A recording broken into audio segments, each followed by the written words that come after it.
kinds of meaning? I mean, when we use words, how many types of meaning or how many kinds of meaning we can have or we can derive from the words that we use? Hodgkin and Richards distinguished 22 different meanings of the word mean or meaning, taking different non-theoretical or theoretical starting points. So we can imagine that how complex this subject is, or this phenomena, this phenomenon, semantics, is that the word, a single word can have up to 22 types of meaning, the way it is used differently.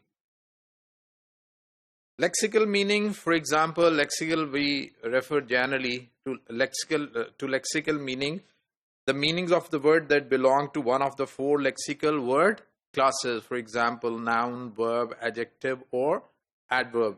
The meaning of these words are lexical meaning.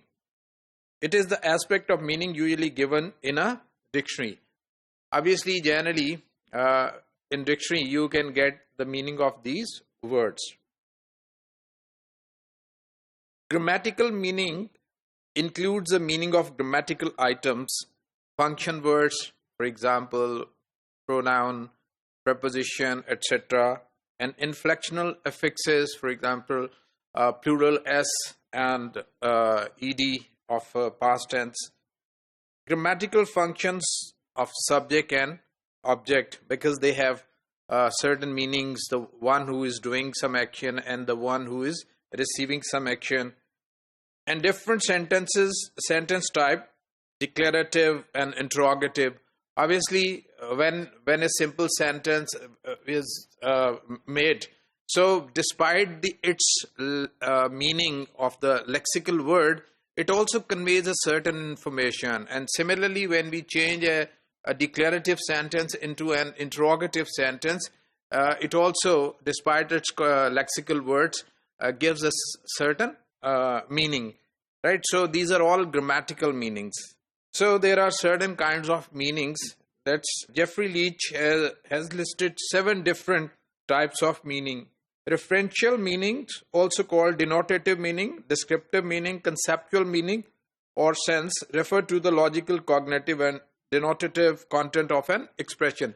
Generally, we say that it's dictionary meaning. So when we are referring to referential meaning, we are referring to denotative meaning. They are the dictionary meanings of the word. For example, table, book, glass, watch, etc. Right? Connotative meaning, associative meaning denotes the association, and secondary meaning the expression evokes. For example, word is being used to refer to a special meaning, right, which generally is not found in its denotative meaning. So this meaning is known as connotative meaning. For example, bookworm is an insect found in books, right? So when the bookworm is referred to a person who reads a lot, so this is an associative or connotative meaning, or the use of the word.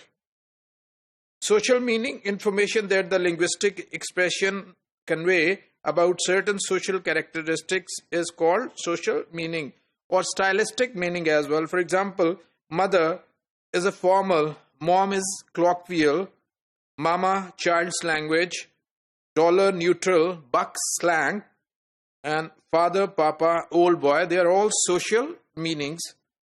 Affective meanings, the emotion or affective component of the expression is referred to as its affective meaning. Social meaning and affective meaning together are sometimes called connotations. They are normally expressed through such forms of language such as insults, flattery, hyperbole, or sarcasm. Right? So when we use such words, we are in affective meaning. Reflected meaning, the term reflected meaning refers to certain association with another sense of the same expression. For example, he took the drugs. So here drugs refers to a certain association. Enjoy yourself. Here this expression refers to some certain sense, right?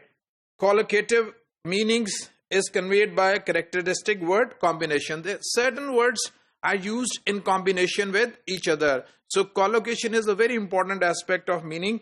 Heavy smoker, right? So heavy goes with the smoker. Heavy news, a piece of sad news. It goes with news. Heavy schedule, a very tight schedule. Fast color, the color that does not fade. Fast friend, a reliable friend. Right? So generally, when we are talking about a person, a reliable person, we will use fast friend, not any other adjective. Similarly, fast color, not any other words. So these words collocate with each other. For example, I made a mistake. Right? I do a mistake won't be a collocation. I made a mistake. So thematic meaning denotes the organization of a message in terms of information structure. For example, tomorrow I plan to have an outing.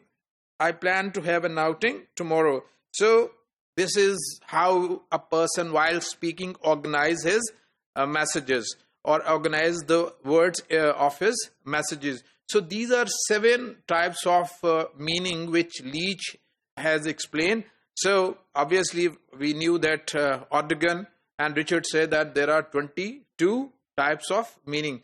So the discussion of meaning is very productive and has a lot to understand.